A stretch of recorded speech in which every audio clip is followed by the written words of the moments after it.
Hello everybody, my name is Luke Mar and this is Hot Mode, and today on Hot Mode we are going to be rolling out a new series called How I Would Style, and at the same time we're going to be celebrating the winner of RuPaul's Drag Race Season 10, Aquaria, otherwise known as the Age of Aquaria. Before we get into the actual video though, if you guys are looking for a channel that talks about fashion in the most fun, sassy, bitchy, analytical way, this is it, so you can go down below, hit the subscribe button, and turn on my post notifications. Like, what do you have to lose? Also, if you like this new series called How I Would Style, definitely give it a like, it lets me know, and then I can do more of them. And if you guys want to see more from me, you can follow me on Instagram at HotLamode. I post amazing memes and some pretty poppin' Instagram stories. And if you guys want to purchase this DKNY blue little gingham number, you can definitely find it on my Instagram story. That's where you'll see it most, but there is only one, so make sure that you're constantly updating, refreshing yourself on my story if you want to purchase. So this video is kind of all over the place, but I just want to quickly run through everything. So the How I Would Style series is something that I want to do where essentially I pick out a celebrity, an influencer, or a YouTuber, and I go through and say, oh, these are the brands I love for you, these are the brands I think you should actually be wearing. And the thing is, a lot of YouTubers, a lot of influencers, and a lot of celebrities don't really have a great grasp on fashion brands.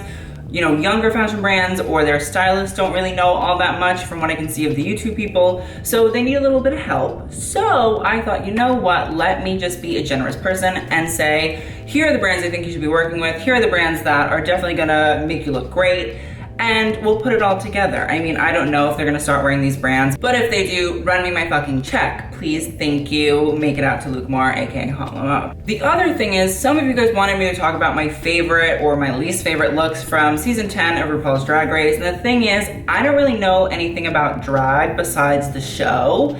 So I was like, you know what, let me just do this. We're celebrating the winner of season 10 Aquaria, and at the same time, we're getting to talk about Drag Race and drag and fashion and all that kind of stuff. So I'm sorry, but this is what we're doing. For the future seasons of Drag Race though, I do have a few video ideas that I think will definitely work and be fashionable, but not me talking about shit I don't know anything about. The last point I want to make for the How I Would Style videos are that the clothes are going to be of recent collections of each brand. As much as I would love to say that Aquaria should be wearing the 89 Jean Paul Gaultier, I think that we should be looking more towards 2016, 2017, and 2018, making sure that the brands are recent, it's recent collections, and that in reality we could actually see some of these things on a red carpet or being performed in. Keep it recent, keep it current, keep it wearable. But now let's talk a little bit about Aquaria. So Aquaria is a New York City based queen. She grew up in the club scene, so she's kind of a club kid. She went to the Fashion Institute of Technology, which is where I currently go, so I mean sisters, and she has a really amazing appreciation for fashion, and it's an appreciation that I think only a few queens in the past have had, i.e. Violet Chachki and Milk. It's very much so high fashion, the fashion industry, fashion collections, and designers, which I obviously love. The thing about Aquaria is she's quite petite, so a lot of things I'm sure would have to be custom made or tailored to fit her. And the other thing is she really loves to show off her body, yada, yada, yada, yada. I mean, if you look at some of the runways that she did on Drag Race, bitch got a bangin' bod, so you have to keep that in mind. The other thing is she loves to serve looks. Like, she is here to serve looks, but at the same time, she is an amazing performer. I saw her perform my freshman year at FIT, and honestly, I was shook as she was doing the splits and the death drops and throwing herself on the floor, and she was Anna Wintour at one point. It was amazing. So we have to keep in mind that performance is a big part of Aquaria's vibe. I'm not saying that all the looks have to double as red carpet and performance ready, but I definitely want to make sure that we have some performance looks and some red carpet looks. Luckily though, for the most part, the brands we get to work with are pretty small and are much more fashiony. It's not like Louis Vuitton and Gucci. It's more of a Loewe, a Halpern, a Chromat, those kind of younger, cooler, smaller brands that we don't get to talk about as much. So let's get started. The first brand that we're going to be talking about, and probably one of the biggest, is Alexandre McQueen. The thing about Sarah Burton's Alexandre McQueen is it's much more demure than her mentor, Lee McQueen's, but it still has this really amazing radical edge. I mean, you have these really beautifully cut but strict tailored suits, sheer gowns that show just a little bit too much, and those amazing sculpted leather pieces that honestly give me some scary ass leather face moments. Aside from that, McQueen is a brand that definitely does not hold itself to any gender rules. Serre is a lot more heteronormative, but when Lee McQueen was still around, he was designing for men like Mr. Pearl, and he had no problem ever doing that, and a lot of his ideas came from the club scenes in London, so I think that it's a perfect brand match for Aquaria. Yes, Serre might have to do a little bit more than she normally does, but I believe in her. Next up is Alexandre Vaulthier. Alexandre Vaulthier is definitely all over the place and 100% wants a job at Saint Laurent, but I think that his vintage yet sexy looks would actually be really perfect for Aquaria. I'm not saying that that man is revolutionary at all, because I mean, he's not. But I think the fact that Aquaria could show off her body and perform and turn a look is an amazing chance for a triple threat brand for her. Next up is Chromat. Chromat is a New York-based fashion collective that focuses on swimwear. Their runways are super diverse and super queer-oriented, which I love, and which again fits into Aquaria's whole being a drag queen vibe. They do really crazy swimsuits that I think would be amazing for Aquaria to perform in and to also show off her amazing body. I mean, essentially the vibe for Chromat is Street Fighter girl on acid, and if that's not Aquaria, I really don't know what is. Next up is Gareth Pugh, and Gareth Pugh has been giving us the McQueen looks that we've needed since Lee's passing. Thank God he's actually Lady Gaga approved, and his signatures range from really beautifully sculpted plastic bondage pieces to amazing full leopard ensembles. I think the Aquaria kind of punky girl vibe would work super well with Gareth Pugh's work. And I mean, if somebody's gonna give us 1930s underground queer Berlin club, I think it should be Aquaria. Next up is Halpern, and Halpern is a young London-based brand that lives and dies by the sequin. Aquaria is so far from a pageant girl, and thank God Halpern is too. They might be using sequins, but it's not gonna be boring. When I think of Halpern, I think kooky, sexy, disco club vibe. I mean, think sequin, think 70s, think Diana Ross, the boss, and then just mix a bunch of crazy prints around, and essentially you have Halpern. I will say for Aquaria though, that the looks have to be a lot more polished. Halpern is really, really young, and I think that they have time to definitely polish themselves, but I think it could be a really good collaboration for both Aquaria and Halpern. Next up is Iris van Herpen, and Iris van Herpen is honestly the patron saint of couture. She creates the most beautiful clothing through 3D printing, experimentation, and sheer imagination. And when I say sheer imagination, I literally mean sheer imagination. I think that Aquaria could easily perform in some of Iris's jumpsuits and then wear the amazing 3D printed gowns that look like the dresses are disintegrating at the bottom. I think that if Aquaria ever wore an Iris van Herpen look down the runway of RuPaul's Drag Race, every single judge would gag on the eleganza, including RuPaul, and then have to get a whole new panel of judges. I'm here. So next up is Loewe, and honestly, Loewe is a pretty arts and craftsy hodgepodge brand, but thank God Jonathan Anderson knows how to bring me that geeky, sexy, sheer moment that I really need, although it does look like a picnic table. The brand is very upscale, it's owned by LVMH, and is pretty expensive, but I definitely think that Aquaria would look amazing in a Loewe moment at like an art gallery opening in Chelsea. My favorite part about Loewe is that it can really show off the body in such a strange, weird way, and whilst I'm disgusted by it, I'm also exhilarated by it. It's almost like paper mache Prada, really. Next up is Marc Jacobs, and Marc Jacobs and drag are essentially inseparable to me. I mean, if Marc Jacobs isn't designing his runway shows for drag queens, I don't really know who he's doing it for. Between the 80s oversized Paris couture, the 80s New York hip hop moment, and that turban eleganza extravaganza, Marc's shows are legendary. And I think Aquaria could easily slip into any of the concepts that Marc comes up with. I mean, if Marc Jacobs was ever to cast some of the Drag Race girls in his shows, I think Aquaria should be at the top of the list along some amazing ones like Naomi Smalls, Sasha Velour, Milk, Violet Chachki, just to name a few. I will say Marc's looks aren't all that performable but I mean, anybody could turn a red carpet moment in them, so I'm just living. Next up is Maison Margiela. Margiela by Galliano is essentially ethereal. The combination of Galliano's maximalism with Margiela's deconstruction leaves his audiences speechless every single time, aka why I did not do a Margiela men's review. Just kidding. There is definitely a whole lot of fashion to analyze and look at, but I think that Aquaria could actually tame that fabric beast. And if anybody is gonna be able to sell me those holographic garments, it's gonna be Aquaria. Next up is Marine Serre. And Marine Serre's maximalist sportswear is a whole lot, but in the best way possible. This French designer's crescent moon print is amazing. I still look at it now and I'm like, oh, I love you.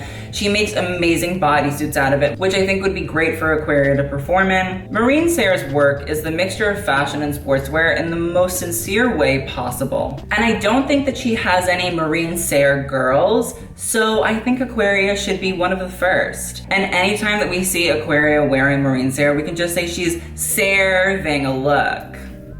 Okay, I'm just gonna go jump off a bridge now. Next up is Moschino, and honestly, even I'm a little bit shocked to see Moschino in here, but I will say that it does make sense. While Jeremy Scott's Moschino has lost a little bit of steam since that Barbie collection, I think that Aquaria could actually help bring some of that je ne sais quoi back.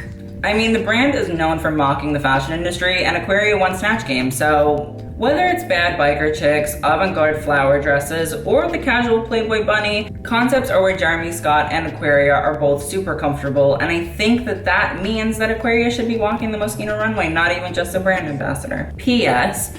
Aquaria in one of those Jackie Kennedy Onassis looks would be fucking divine. I think it would actually bring back Little Edie and Big Edie from the dead. Next up is Palomo Spain. And while Paloma Spain is technically a menswear brand, I think that most of the looks could actually be suited to fit Aquaria. Palomo Spain is essentially gay boy couture, and the vibe ranges from super femme Shakespeare to Studio 54 realness all the way down to Napoleon Boner Party, and it's all sickening. I personally think that Palomo should be worn by a lot more Drag Race girls. I think that it would give Palomo much more of an American audience. Not saying that they need it, but I mean, a bigger audience is a bigger audience, am I right? But let's get Aquaria to walk one of the shows, to serve you amazing moments, whether it's in a bathrobe or as a bellhop. I'm here for it, I'm living. Give me the Palomo Spain Aquaria collab I need. Next up is Prada. Miuccia Prada makes looks that are ridiculous, over the top, and somewhat ugly, but they're fucking iconic. And a few Drag Race girls, like Pearl, have actually been beneficiaries of Miu Miu. So I don't see Aquaria being a Prada girl as such a weird thing. I think that very few straight women could actually pull off looks that encompass plastic neon fringe or gigantic feather headdresses. But I know that Aquaria would not hesitate a single iota to rock one of those beautiful velvet bralette suits. It would be great. Next up is Richard Quinn, who is the darling of the British fashion press. I mean, I'm sure that you've seen one of the 7,000 articles about how the Queen showed up to his show. And as I said the other day, on my own, I actually really like Richard Quinn. I think that his Lee Bowery-esque vibe is super amazing and really needs to be showcased on a runway. I think that Aquaria could perform in some of his amazing bodysuits, but also serve an amazing red carpet moment with those gigantic bell-shaped trench coats. The only thing I don't think that will work is the face mask that will cover Aquaria's beautiful face. I think that a perfect compromise would be her actually painting in the color scheme of the outfit that she's wearing. So Aquaria, please get to honoring a club legend in these full Richard Quinn moments. I need it in my life. Next up is Saint Laurent, and honestly, the three words I describe both Aquaria and Saint Laurent as are slinky, sexy, and slutty. Anthony Vaccarello's Saint Laurent turns a shit ton of looks. I mean, the vibe ranges from amazing avant-garde dresses that Yves Saint Laurent himself would be rolling in his grave about, all the way down to really casual little lace tops and leather shorts that I think would be perfect for the occasional nip slip during a lip sync.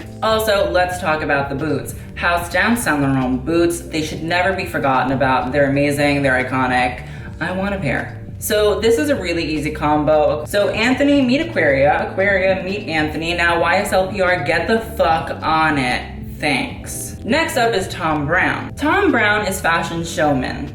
He's never afraid to shock people, and thank God, because he's really fucking good at it. A lot of his showpieces skirt the line between costumey and actual clothes, but I think Aquaria definitely could take those and make them work on the occasion. But I think that some of his amazing hip padded gowns would be perfect on Aquaria. She would just be regal and elegant and beautiful, and we all would live our best lives watching her. I do think that a lot of the gowns would have to be tailored to fit her petite little figure, but I don't think that that should be such a hard thing. I will say even Thom's more relaxed collections, like his resort and pre-fall, are a lot of extraness that I think would be really great for a casual Aquaria performance. Next up is Andreas Kornthaler for Vivienne Westwood. So Andreas's Westwood is really punk, it's kind of gender fuck, but it also has this like medieval and rich vibe to it. I think for Aquaria, we would have to kind of polish a lot of the looks because it is all over the place. But I think that it would actually do justice for Westwood because you get to see the amazing accessories and shoes that come down the runway every single season. I think that those Westwood shoes are made for the sole purpose of drag queens wearing them. I don't think a straight woman would ever dare touch one of them.